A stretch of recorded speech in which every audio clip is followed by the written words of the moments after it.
Welcome to the Learning Pines YouTube. We hope this video helps. You start by confirming the essentials: an active Hubspot seat, connected email, and permission to message. Next, open sequences and build a minimal sequence with 3-5 steps: an initial email, a delay, a manual task, and a follow-up email.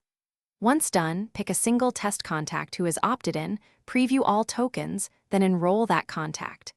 This gets you into the flow immediately, so you learn by doing and avoid wasting time on theory. You now refine the middle of the sequence. Personalize aggressively but safely.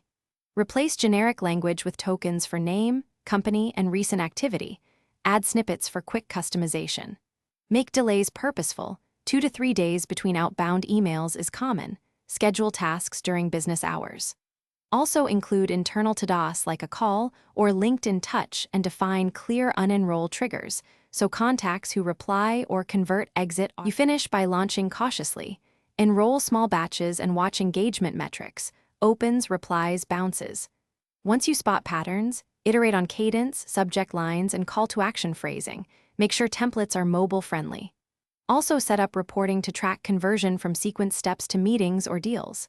If something goes wrong, like emails not sending, check the connected inbox, suppression lists, and Hubspot send limits. Then re-enroll fixed contacts. This closes the loop and keeps your sequences effective.